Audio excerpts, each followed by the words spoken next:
Radio Sensation. I'm your host, Dan. And in this episode, I'm going to be looking at the book Arts Unknown, The Life and Art of Lee Brown Coye. And Lee Brown Coye was an American artist. He worked in all kinds of things. As a matter of fact, we can go in here. There's a nice little rundown of the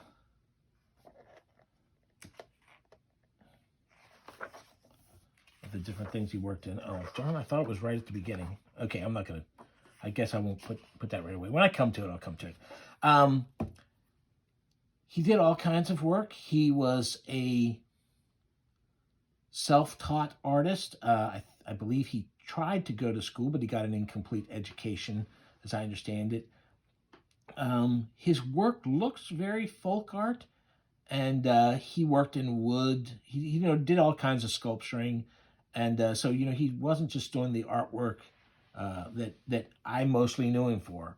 I mostly knew him for, he famously did work for the pulps. And when the pulps were, when the pulps were being reprinted in some of the sci-fi mags of the 60s, because I forget who the publisher was. Well, so a guy bought the rights to these magazines, these pulps. But really, so he's publishing all these stories and all this artwork, but he wasn't paying any of them. He believed that when he bought the rights to these magazines, he was allowed to reprint all this stuff without paying anybody. Coye came back to the attention of people, but he wasn't making money off of it.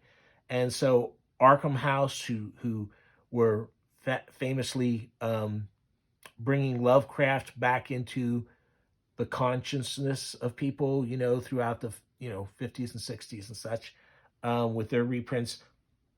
They hired him to do illustrations for some of those things. And, this book is full of him trying to make a decent living for himself while struggling with a lot of health concerns. He was a tall, very thin guy. He smoked 2 packs of cigarettes a day. So no, I'm not trying to say he was, there might not have been a reason for him, but also he didn't wear a mask. At one point it talks about him getting sick because he was inhaling so much sawdust as he was hurrying on a project. And he spent a month in a hospital because of that.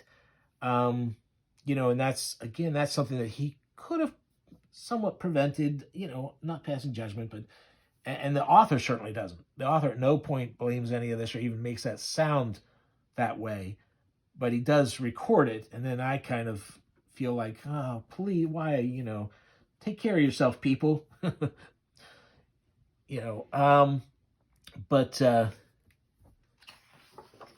This is actually one, I have 3 books, about Coye, and there's this one, and this one is the most has the most biography on him. It has a lot of art. We'll talk about how the art's presenting in here.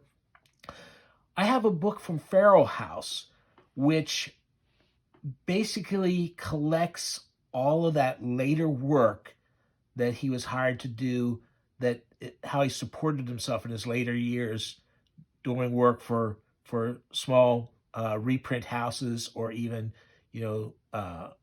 even illustrations for newer stuff.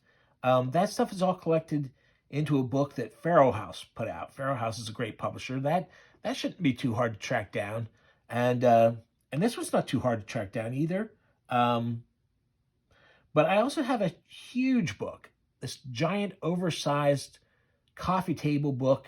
It's like 500 pages. Put out by Centipede Press, which is just absolutely fantastic. Fantastic pictures and everything. Hopefully I have that, and Centipede's Press's similarly oversized look at artwork illustrating H P Lovecraft. 2 fabulous books by Centipede that really show off the artwork. So there's those are the 3 books I have on Coye. So let's take a little look through this one. And, you know, this book is great. It covers all this different stuff. I mean, he wasn't just, he liked fantasy. He had a kind of a fantastic bent to his work, but he wanted to do everything. He wanted to do, you know, as you can see by his work here, he was interested in all kinds of stuff. There's a funny caricature, you know, you know, just all kinds of work. There's a early sculpture.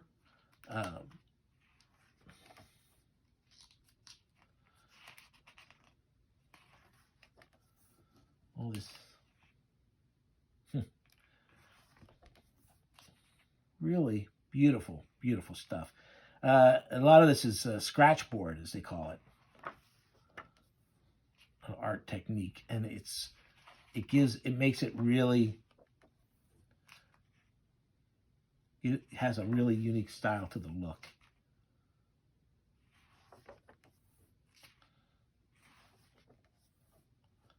There's a fantastic thing.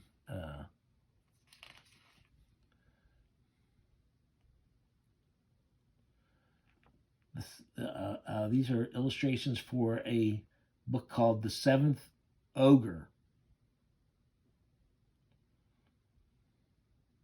I don't really know much about that one. Look at these illustrations. Fantastic. And this is a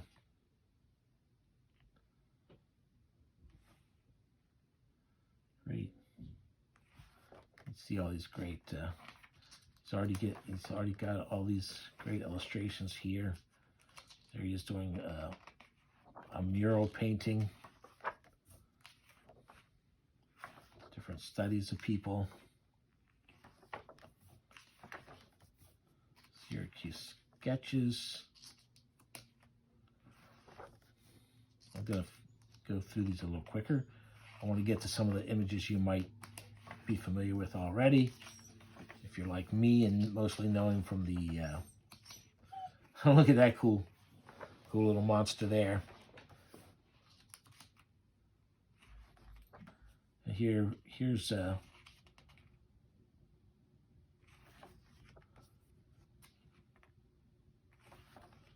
more of the horror stuff. Look at that. That's cool.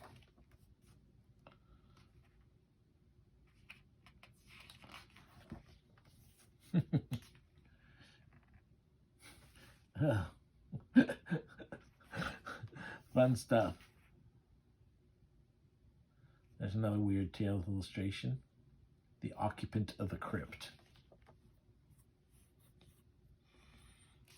Okay. That's cool.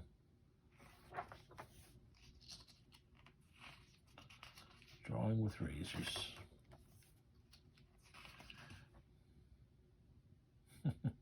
That reminds me of, I mean, that you know, this is for Weird Tales, 1948. Looks like the kind of image that's about to start popping up into the pre-code horror comics.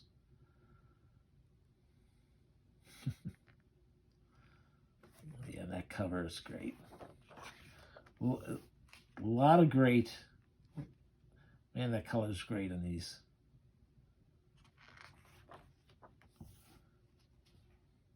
Fantastic.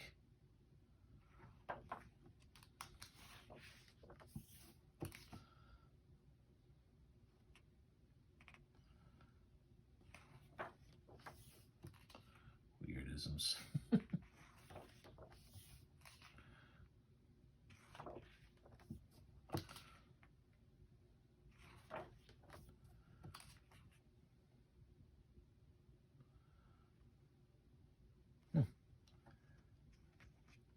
Nice to see that comparison there.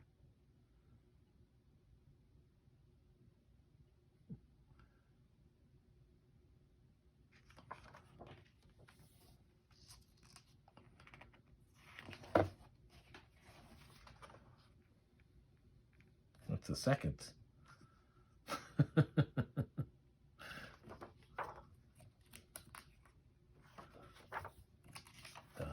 this one's that was reprinted several times.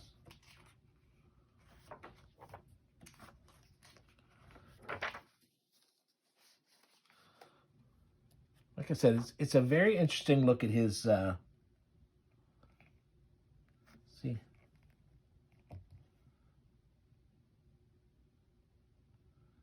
that's a model he did. There he is working on that model. I think that's the same model from a different angle. And that is so cool.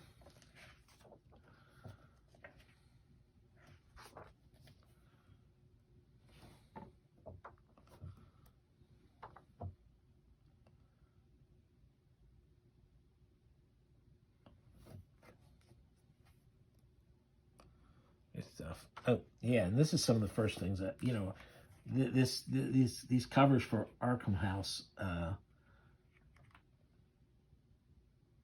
They were still. I think I got my copies of these in like the late '70s, early '80s. They still had these. They were still doing these covers, and they were great. At some point, I think they changed them though. I think they. Or maybe they just added to them. I don't know. But cool wooden sculpture there. More of his closed up work. Let's look at that whale. So, yeah, I'm not talking very much during this. I'm too busy looking at this book, which I, like I said, I just pulled this out, and there's one of the covers for the Manly Wade Wellman. This is the stuff that's covered in that other book that Farrow House put out. The thing about this has a lot of really great pieces. The thing is, at one point it talks about him being disappointed that he makes these things to be printed a certain size, and then they're usually printed smaller than he would like. And this book, because of the page size, these are generally smaller than probably they should be. And as we get back through here, some of this is kind of thrown together. See, that's another famous Lovecraft one. At least they use it for Lovecraft.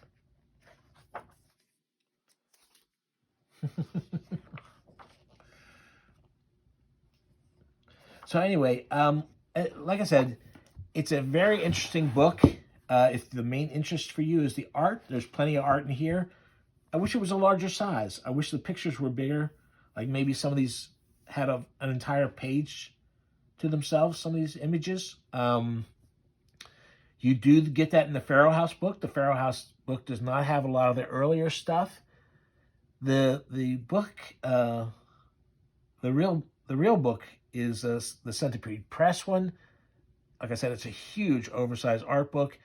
But I think the last time I looked, because I was going to recommend it to someone, used copies for it go for like $700. So, you know, I mean, it was a limited edition. I don't remember how many it was, but maybe there's room for another book to be done. Actually, I think this is a great book. Maybe reformat this and give it a little more, give the artwork a little more room to breathe. That might feel good. Yeah, I highly recommend you find some of his artwork. I think if you're not familiar with him, I think you'd love it. I think it really, you know, it has a very folk art feel to it because of the sparseness, because of the way he produced it, you know, the materials and stuff. And I just think it's terrific stuff. It's really eerie, not over the top, wild and gross. Although there are some of them that are like that rat eating the guy's face and stuff like that. And you'll see more of that kind of stuff if you see the larger book or online. I'm sure somebody has scanned some of those pages and put them online. And I will do, as I find the other two books, I will make videos for them too. So stay tuned and look for some of his stuff out there. Okay.